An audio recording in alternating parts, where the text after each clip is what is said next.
randomly I caught a quick clip of the BAFTAs. Interestingly, I somehow managed to catch a clip of Mikey Madison accepting the award for her portrayal of a character called Anora in the film by the name of Anora. I love the way that she spoke. She's very gentle and softly spoken. She's got a really lovely vibe about her. So that kind of piqued my interest. This year there were 3 films that I was really interested in seeing. Well, 2, and then Anora came into the mix. The first one was Baby Girl, but I've been a little bit uninterested because of Nicole Kidman playing the lead. The reason I wanted to see it was because of this actor by the name of Harris. I can't remember his second name. He was in Triangle of Sadness, a film that I talked about last year, and I really like the way he acts, so that was the reason I wanted to watch Baby Girl. The other film was the Demi Moore one, and so when I saw that she was up against Demi Moore and she won, I thought, well, why don't I know anything about this film? So I went and watched the trailer, and I thought it looked interesting, particularly because you can tell she's a completely different character. She plays someone so different to herself, and so this piqued my interest. Like, this is proper acting to me, and I love indie movies. But before I decided to watch it, I just watched this other clip, which is this girl called Annie Han. She uploaded this clip, so I went and watched this. This was the second clip that I watched, and I heard this, and that was it. I want you to hear this. Hi. That's all I heard. I heard that, and I saw this man's eyes, and it was like, okay, I'm going to be watching this film this week. I want you to hear this again.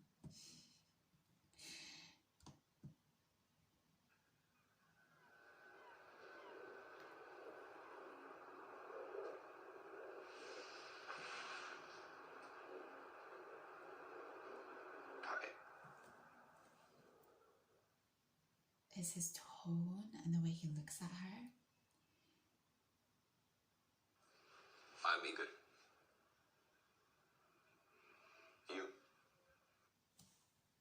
Something about the Russian accent. 25 seconds, with this 25 seconds, I decided to watch this film. And I don't usually watch films these days for a variety of reasons. Anyway, I got it out, I ordered it, and I had 48 hours to watch this film. I watched it and I was blown away. Mikey Madison is amazing. There's no doubt about it. She's a fantastic little actress. I don't know why I'm saying little. Maybe because she's so demure in her behavior in real life, and she completely changes on screen. She's amazing. But I really want to focus on Yura Borisov, who plays Igor, this character. If you haven't seen the film, very, very briefly, there's an American Russian girl who plays Anora, or Annie. She's a dancer in a strip club, and this young Russian oligarch by the name of Vanya, rocks up to her workplace, and because she can speak Russian, she's requested to look after him. He's a young actor, and even though I'm not going to focus on him, he's amazing in this film. His acting is phenomenal as well. Just a very different energy to Igor. Ivan's character is very, very he has so much energy, and he's fun, and he's so unique as a person. Igor is still, there's a stillness to his acting, and everything is in the way he uses his eyes and it's in his voice, and so they're very, very different actors. In total, there were about 5 actors on this screen. Back to the story. Long story short, this Russian boy, Ivan, Vanya, takes a liking to her. He asks her to have the girlfriend experience with her for a week, and their relationship develops. They elope in Las Vegas, and then all hell breaks loose when his minders, these 2 Armenian Americans who are tasked to look after him, find out, and they have to tell his parents, who are ultra high net worth, and the film revolves around these 2 goons using Igor, who's a gopnik, which I think is loosely translated as a sort of delinquent who does bad things for money or whatever. He's used as a henchman to try and break up this elopement, this marriage. I'm not really explaining it very, very well, but these 5 actors are constantly on our screen, and all of them are fantastic, but it's these 3. There's these 3, Annie, Anora, Ivan, the Russian young kid, 21-year-old, and Yura Borisov, who plays Igor. I always talk in my videos about men and kindness, and whenever I mention that, I always feel like it's never really translated well what I mean by kindness. And I think there's this wrong impression when you talk about kindness in men, that people think that the man is somehow weak or not strong, and it can't be farther from the truth. And because I don't talk about my personal life on this channel, I've never been able to vocalize what I've meant by that. And here lands Igor, and I can wax lyrical about this character. Igor basically has everything you could possibly want in a human being, in a man.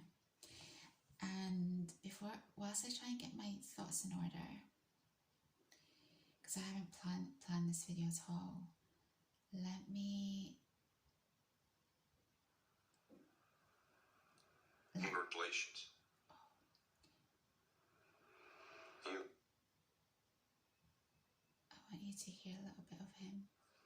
I'm Igor. You. Annie. I'm Vanya's wife.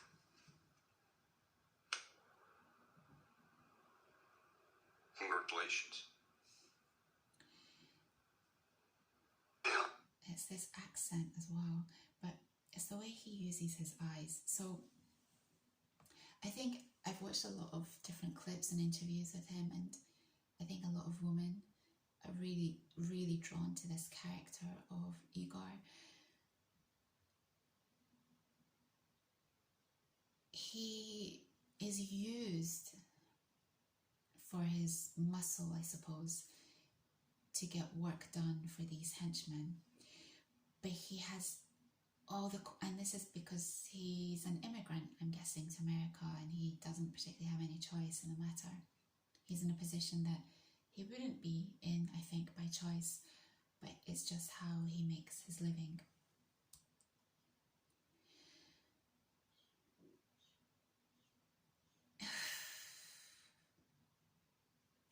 There are scenes in this film where he has to restrain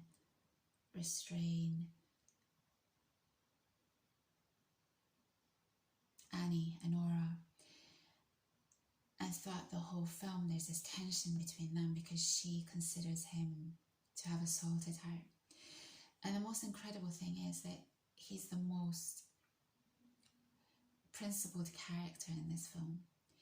He treats her with so much respect, even though everyone else sees her as a stripper or a hooker, or there's a word that keeps getting referenced throughout this Russian word, shlucha. Шлюха. Shlucha. WHORE. But throughout the film, even though he restrains her, he's so respectful. He doesn't touch her in an indecent way. He gives her space. Like at one point, the henchmen want him to take the ring off her finger, and he just doesn't want to, because that feels like he's crossing boundaries. And the only reason he'd restrained her throughout this film was because she was sort of attacking him. She's trying to leave the house, Yvonne's house, and he's been tasked with keeping her there. So he has this very principled character where he doesn't touch her in an inappropriate way. He touches her or restrains her because that's what he's been tasked to do. Throughout the whole film, he's supporting her, he sticks up for her. And there's one particular scene at the end where he tells the parents that Yvonne should, when the marriage has been annulled, he tells them to, he suggests that they should apologize, or Yvonne should apologize to her. And that's a huge thing for him to be doing in the position that he's in, i.e. they pay his wages and he's sticking up for her. He's so kind in the little things that he does. He tries to apologize to her in the car. He's principled, he's kind, he's witty, but in a very understated way. He sticks up for himself. He's not reactive at all. So she keeps pushing. She's quite a brat to him, actually. You could argue because she considers the fact that he's assaulted her a huge no-go. But from the way that I saw this, it was because that was his job. That's what he was tasked to do. And she was being a brat. She could have handled it a lot better. And so, I've lost my trail of thought. He's very gentlemanly towards her, but he's not a sap. There's a point there's a dinner scene where they've been looking for Yvonne the whole day, and they're all hungry, so they're in this diner, and she demands that he gives her some pills that he's provided one of the henchmen, because she broke the henchman's nose, and he keeps complaining throughout this film about his nose. So he gets some pills from his grandmother, and she demands that Annie demands that Igor gives her these pills as well, because she's probably just exhausted or tired or whatever. And he puts his foot down. It's the first time really that you see him putting his foot down in this film, other than moments when he says no to her. The way he says no to her in his little Russian accent is the hottest thing. But he puts his foot down. He's like, I'm not a drug dealer. I'm not a gopnik. So it's very clear that his job, he doesn't connect with what he's doing, as in, this is just a way for him to survive. He doesn't see himself as a gopnik. And I think this is why he really connects with her. He sees her beyond this title of being a stripper, whereas everyone else reduces her to this persona. She's, like I said, she's really bratty to him throughout this whole film, but he sees something really feisty in her that he really likes. And it made me think a lot about how her being this bratty shouldn't be attractive to him, but you know, we like who we like, and he sees these qualities in her as her strengths. So he has everything going on. He talks about his grandmother a lot in this film on a couple of occasions. And the way he talks about his grandmother, the way his eyes change when he talks about his grandmother, it's very endearing, it's very beautiful. He clearly cares about his grandmother. And even though she's putting him down, there's this car scene at the end where she says this car is very you, and he says to her, oh, do you like it? And she says no. And she's such a oof, that really annoyed me, this scene. That last scene really bothered me actually, but he doesn't take it personally. He's not reactive at all. He takes nothing personally. And so it's this measured and calm behavior, and he's always in control. And his strength, he never acts out against her, but there's a scene where he has to behave like a henchman, and he's violent. He's not violent towards other people, but he messes this shop up, this sweet shop up, and you can see his strength, brawn in that scene. So he's a principled person. He treats her with so much respect and dignity. Even in the scenes where he has to touch her, he's not touching her in an inappropriate way. I loved everything about this movie. The only thing that maybe was not great about this movie to me was the soundtrack. The soundtrack was the one disappointing thing. They used a Take That track right at the beginning of the film, which was a little bit of a turn off for me, or a lot of a turn off, because it's an indie film. It's an underground film, and they're using this commercial entity to start off the film. So I had to sort of get over that to be able to go into the rest of the film. I'm going to play you what I think should have been the soundtrack for this film. But before I do, what I really should have said is please go and watch that film, that scene that Annie's uploaded, this girl Annie, because I think you'll understand the film a lot better before I sort of talked about it. I haven't done Igor justice, but the character of Ivan is the guy that you hang out with and have fun with and party with. The character of Igor, he's the man that you have as a boyfriend. He's the man that you get married to. He's just so kind.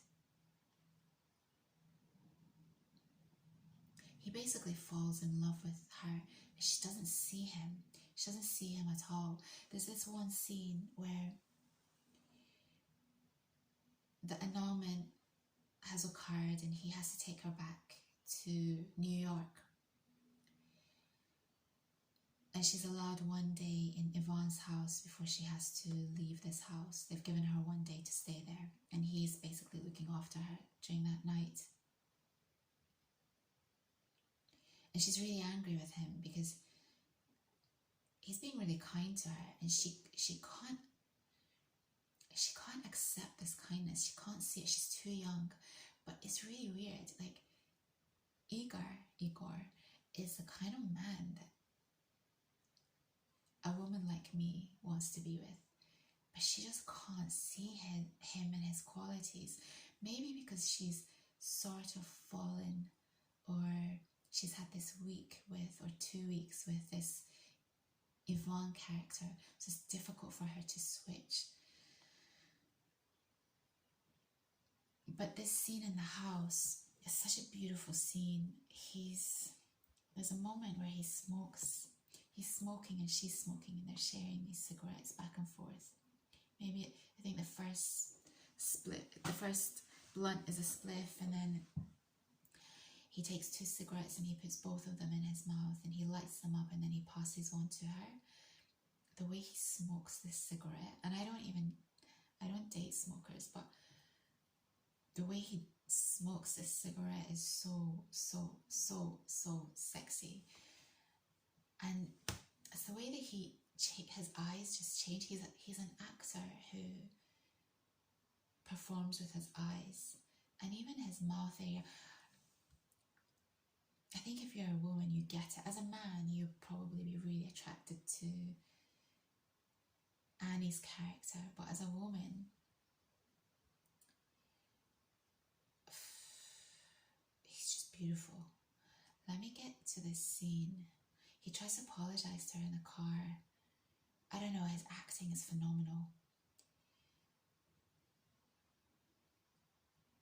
this is in the diner where she's asking for pills for opioids, painkillers.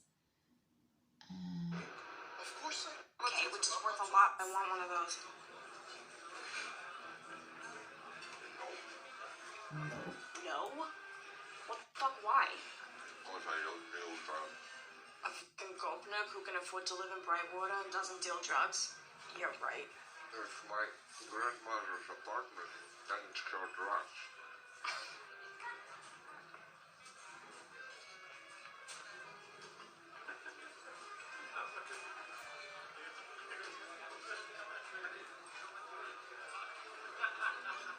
I don't have any more, and I'm not broken.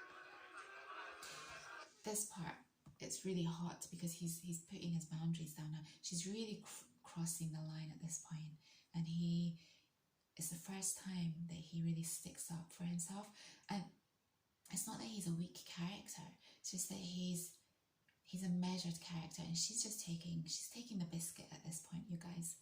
I really didn't approve of the way she treated him. But it's this tension between them, I guess, that's really, that we like what we like. It's this, I was thinking if she wasn't who she was, he probably wouldn't have fallen for her. So he sticks up for himself at this point. He really puts her in her place, and she pipes down. And then the scene in the house. So the divorce has been annulled, and he's staying the night in this house with her to kind of look after her. And I mean, I like Anora more than any. his voice. Okay. Says the kid named Igor. Igor. Stupid name. No, it's good name. It means warrior.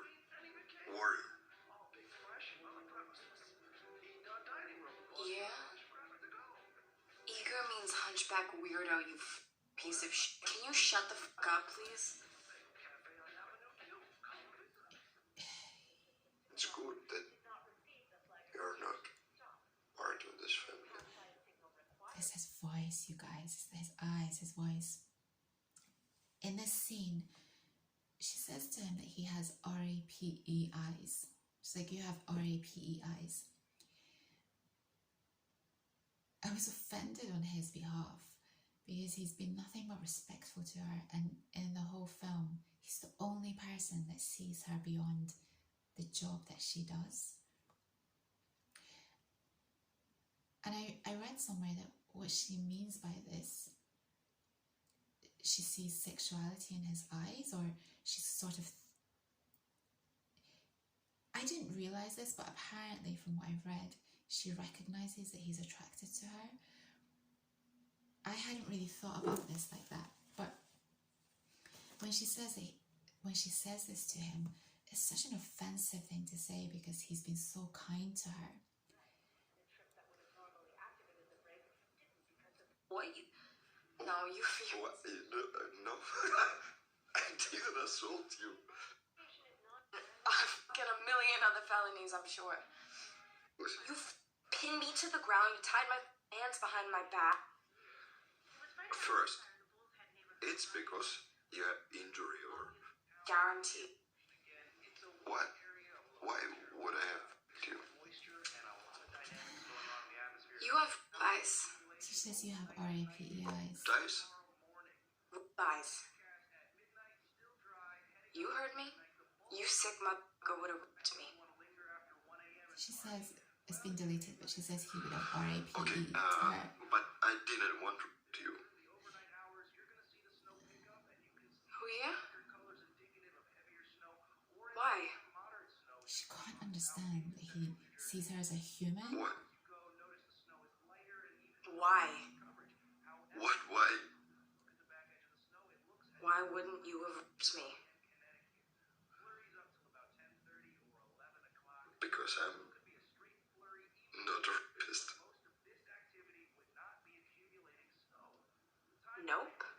Because you're a faggot ass bitch. It's the way he looks at her. Oh, he's beautiful. This man is beautiful. He's beautiful. It's the way that he asks a lot of questions throughout the film. Like she'll say to him in that scene in the diner, she calls him a FAB. You've just heard what she says. He says, why am I an FAB? He's genuinely baffled. So he asks a lot of questions like this without being reactionary. And in this scene, he says, why would I have RAPE'd you? He doesn't understand like the mentality. And she's probably been in this environment. Well, she has been in this environment where men exploit her for her body, and she can't see someone like him. She can't see him. She doesn't have the propensity to see him. In the final scene, he drops her off at her house and he gives her the ring that was taken off her. He takes her suitcases up to her house, and then he sees that she stayed in the car. It's that moment when he gives her the ring, and when he takes her suitcases up to her house, that she really she sees him. She sees who he is as a man. This final scene, I still can't work out, and I've thought about it all week. Like, this is when you know a film is an amazing film. 27 minutes, jeez. This is when you know a film is an amazing film, when you can't get it out of your head. And I can't get this guy out of my head, and B, I can't get this last scene out of my head because I can't figure it out. So he comes back into the car. He's waiting for her at the top of the stairs of her house. She doesn't get out of the car. So he comes back into the car and she takes off her jacket. Spoilers. She takes off her jacket and she sits astride him. And he's shocked. He's really shocked. And she stimulates an act on him. And then she carries out the act. And I think this scene surprised me because I kind of expected him to stop her, because that's who he is as a character. He's principled, but I think he's so shocked. He doesn't know what's happening, and he really likes her. He's really into her. So he's just shocked, and she carries out the act, and he tries to kiss her. Because of her profession, I guess there's a line. So the confusion in this scene for me is, why did she do that in the first place? Secondly, okay, so it's almost like she's had her power taken away from her dealing with this Russian family and her husband, because they've reduced her to the job that she does. And she's deflated, but she's holding up. She doesn't cry at any point in the time that she meets the family, and they're really awful to her, and these henchmen are awful to her. And she considers the fact that she's been assaulted by Igor because he's tried to pin her down, and etc., etc. So when she carries out this act on him in this final scene, to me it was like she's reclaiming her power. She's seen his kindness, and she sees him in a different way. And the only way that she can connect, in my opinion, the only way that she can connect with him is by carrying out this act. And she's sort of reclaiming her power. And then he tries to kiss her, which is a huge no-no in the world that she's in the profession that she's in. And maybe, this came to me after, maybe the way that he tries to bring her to him, to kiss her, is crossing her boundaries, because that's not what she does. She doesn't know how to interact with someone in that way. She doesn't know how to deal with someone who's actually genuinely in love with her. And because of the assault scene, it's almost reminding her of that scene where he's assaulted her, and she's trying to have her power in this scene. Initially though, how I thought about this scene was that when he tries to kiss her, it's so difficult for her to deal with, because she's never had anyone see her as a human being, and he wants to connect with her. Her making love to him, her having sex with him is to him making love to her, even though he's not really performing in any way. She's got all the power in this scene, but she can't see that. Then when he tries to kiss her, initially I thought she breaks down. She hits him because he's sort of forcing her closer and closer. She can't handle it, so she starts hitting him, and he just holds her down. He holds her down. He's not violent, he's not aggressive. He just pins her so that she's not rougher with him. The way he looks at her with such kindness and empathy, she starts to break down. Initially, to me, that was her feeling this deep shame, that this is the one moment where she could have connected with him in a very human way, in a loving way, and she reduces herself to how everyone else has seen her. And that's the most disappointing part of this film for me, was that he's never seen her as anything other than a human being. That moment was a scene where she could have made love to him and allowed him to show her love, and she just reduced herself. So initially it was this feeling that she's completely disgusted and disappointed with herself.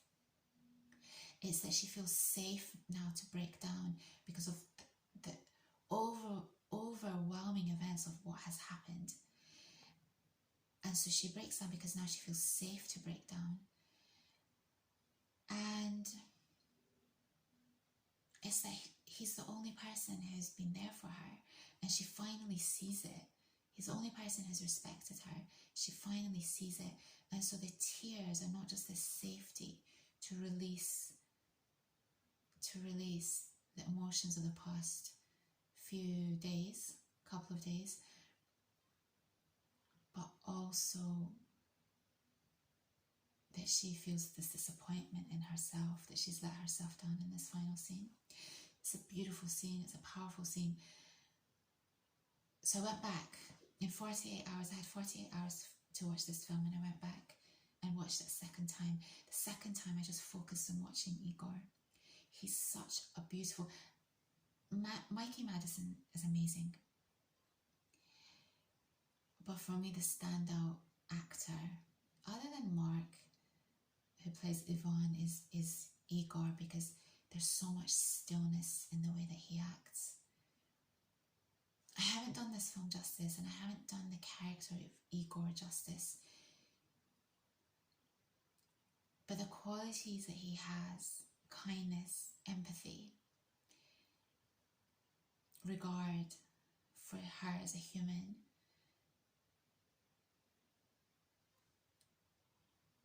he's not reactive in any way, shape or form. He's principled, he's honest, he's so honest. Whenever they're having discussions, he answers her honestly. And I think this is very much...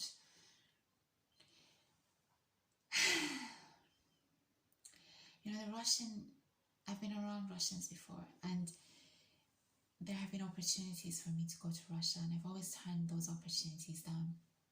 Partly because of the weather, partly because of the food, and then during this whole last few years, because of what's happened in the world. But honestly, by the end of this film, I felt so disappointed in myself as well, because he's so masculine and yet so... he's just a masculine character. And it's like, I don't know, there's so many undiscovered cultures for me. The Russians are very, very direct. He's really unique to me, because the Russians that I've dealt with are really... they just say it as it is. Coming off the Japanese culture and having dealt with the Russians, it's a huge shock, because they just say it as it is. There's no messing around with the Russians. But he's very different. There's a stillness to him, which I really respect. He doesn't overspeak. He has wit, but it's understated wit. And I think all the qualities that he has as a man are the qualities that I've never been able to verbalize on this channel, but the qualities that he has and that I find incredibly attractive. So I hope you see this film, and I'm only sorry that I haven't really done it justice in the sense that I haven't explained his character in the way that I really wanted to.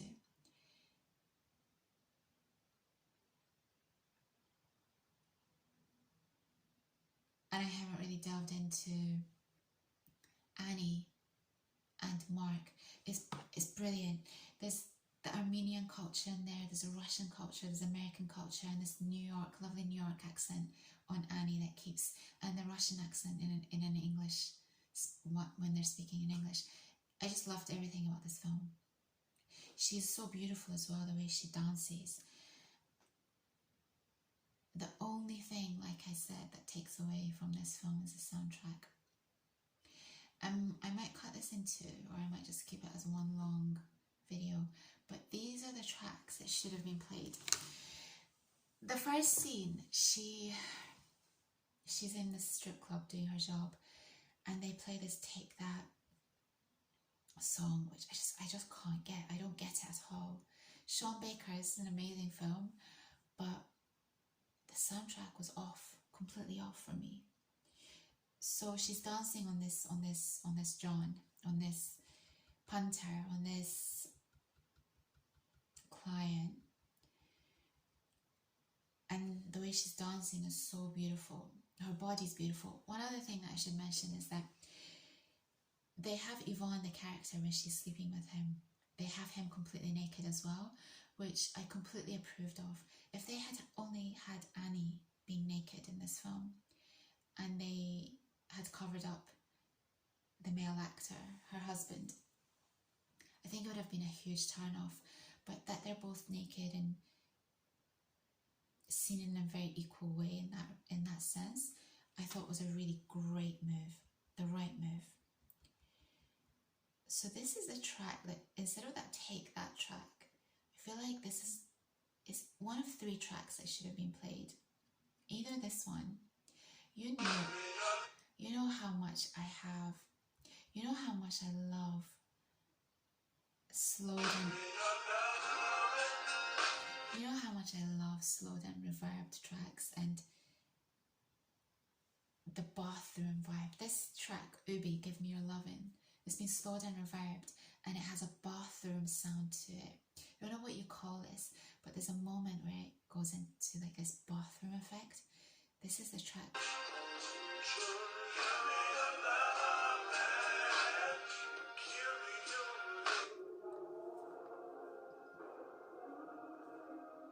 Oh, I hope I don't get cut off.